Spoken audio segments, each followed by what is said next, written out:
মহান আল্লাহর নামে, যিনি পরম করুণাময় এবং অত্যন্ত দয়ালু।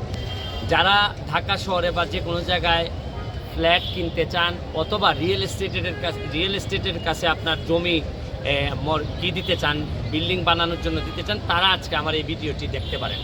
কারণ আমার পিছনে যে লোকগুলা দেখতেছেন, এরা নিজের জমি রিয়েল এস্টেটের কাছে দিয়ে এখন তারা জমি তো গেছেই, নিজেরা ভাড়াটিয়া বাসায় থাকেন এবং দিন দিন তারা নিচের দিকে নামতে নামতে প্রায় পথে বসার মতো অবস্থা। এবং এই পুরা ঘটনাগুলা, এই যতগুলা চেহারা দেখতেছেন, তারা সবাই একসময় অনেক ভালো অবস্থা ছিল, তাদের ঢাকা শহরে বিভিন্ন জায়গায় জমি ছিল, কিন্তু তারা এই যে আপনারা দেখেন যে ডমিনো ইঞ্জিনিয়ার সালাম সাহেব, আব্দুল সালাম সাহেব, আর্কিটেক্ট, উনি ইঞ্জিনিয়ার হয়ে উনি গর্ব হওয়ার কথা আমার বাংলাদেশের জন্য।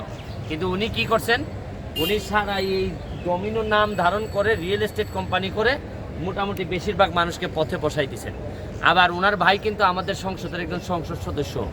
আমি আচ্ছা, আমার যেহেতু কলিগার নামটা বললাম না, এখন এই ডমিনোর আপনাদেরকে একটু ঘটনা শোনায়। আপনারা যারা ফ্ল্যাট কিনতে চান, অনেক টাকা পয়সা রেডি করছেন, বড় বড় ফ্ল্যাটের মালিক হবেন বা রিয়েল এস্টেটকে দিয়ে অনেক ভালো কিছু করবেন, তাদের একটু ইন্টারভিউটা শুনে নেন।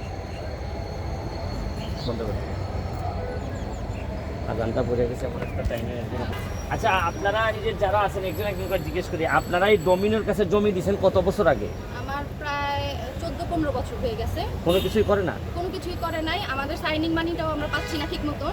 আমরা ভাড়া থাকতে হচ্ছে, যেখানে আমাদের ঢাকা শহরের মতন জায়গা, আমাদের নিজের জায়গা ছিল, এখন ভাড়াইতে উপাধি আমাদের হয়ে গেছে। এখন কতজন এইরকম ওর কাছ থেকে এই ডমিনো থেকে বিক্রি আমার হয়েছে? জানা মতে 53টার উপরে, 50+ মানে এইরকম ল্যান্ড ওনাররা পথে বসাই দিচ্ছেন। আপনার কতজন? 11তে। এখন কি এই জায়গা কিভাবে পড়ে আছে? হ্যাঁ, বাকি, কিন্তু কোনো টাকা পয়সা দেন? বাউন্স করে। আর আপনার কি অবস্থা? 2012 সালে দিছিলেন, জমি দিছিলেন? হ্যাঁ, জমি দিয়েছি বসুন্ধরায়। এখন পাইছেন কিছু? না, কিচ্ছু না। আমাদের ভাড়া টাকা দেওয়ার কথা প্রতি মাসে 2 লাখ টাকা একবার। আপনার কতদিন আগে? 15 বছর হয়ে গেছে। তা আপনাদের একটু শুনি, আপনার কাছ থেকে শুনি। আমাদেরটা আমরা দিয়েছি 2008-এ। 2008-এর পরে 2011, 3 বছর তারা কিছু করে নাই। 2011-তে আবার একটা এগ্রিমেন্ট করলো আমাদের আশা দিয়ে, 2014-তে হস্তান্তর করবে। 2014 থেকে এখন 2024, এখনও তারা হস্তান্তর করে নাই, কোনো ক্ষতিপূরণের টাকাও দিচ্ছে না। আমি আপনাদেরকে ভিডিওটা শেষ করার আগে কয়েকটা কথা বলি, যেহেতু আমি ব্যারিস্টার হিসাবে কথাগুলো বলতে চাই। এই রিয়েল এস্টেট কোম্পানিগুলো, এদের একটা প্রোটেকশন আছে, এদের সাথে আলোচনা বা এডিআর না করে কোর্টে মামলা করা যায় না, গেল একটা। তারপরে এরা চেক দেয় কোম্পানির নামে, বাউন্স করলে পরে এরা এককভাবে কোম্পানির সাথে কুলাই উঠতে পারে না। তারপর হচ্ছে কি, এরা মাসলম্যান থাকে এদের, একটা মানুষ তো আর এই আপার তো আর মাসলম্যান থাকে না, যার কারণে এই রিয়েল এস্টেট কোম্পানিগুলা যেগুলা বাজে, এরা বেশিরভাগই আমাদের এলাকার এই বেশিরভাগ মানুষের যে শেষ জীবনের ইনকামটা দিয়ে একটা ফ্ল্যাট কিনে মানুষ, বা একটা প্লট কিনে, অথবা যারা মালিক আছে, যারা নিজের টাকা দিয়ে বানাইতে পারে না, তারা এই জমিগুলা রিয়েল এস্টেটের কাছে দেয়। কিন্তু এটার একটা প্রকৃষ্ট উদাহরণ কিভাবে আমাদের এলাকার মানুষগুলা উচ্চবিত্ত থেকে মধ্যবিত্ত হচ্ছে। এখন আপাতত মধ্যবিত্ত, তবে অল্প দিনের মধ্যে নিম্নবিত্ত বা নিম্নবিত্ততে চলে যাবে এরা।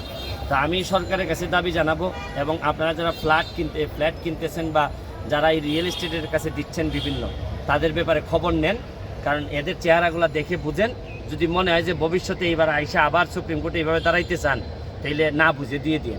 আর যদি বুঝে দিতে চান, আর এই ডমিনোর যিনি আছেন তার ব্যাপারেও আমি সরকারের কাছে দাবি জানাবো যে কিছু, আর্কিটেক্ট আব্দুল সালাম, খালি এরা কিন্তু সাধারণ পরিবারের মানুষ না, বিচারপতির পরিবারের মানুষ, বড় বড় অফিসের আদালতের মানুষ, তারা সেনাবাহিনীর মানে বুঝেন, এরার কাছে মুক্তিযোদ্ধার পরিবার, এদের কাছে কিচ্ছুই না। এই আব্দুল সালাম, আর্কিটেক্ট আব্দুল সালামের কাছে এরা তো কিচ্ছুই না। এখন বুঝেন, এরাই যদি কিচ্ছু না হয়, বিচার অবসরপ্রাপ্ত বিচারপতির সন্তানরাই যদি সেফ না হয়, তাহলে আপনি অন্যদের অবস্থা কী হবে বুঝতে পারেন। এবার এই হচ্ছে গিয়ে আমার বাংলাদেশ। এখান থেকে কবে যে মুক্তি পাবো, এই ইঞ্জিনিয়ার এই আব্দুল সালামদের কাছ থেকে যে কবে মুক্তি পাবে, একমাত্র আল্লাহই জানেন। ভালো থাকবেন, সুস্থ থাকবেন।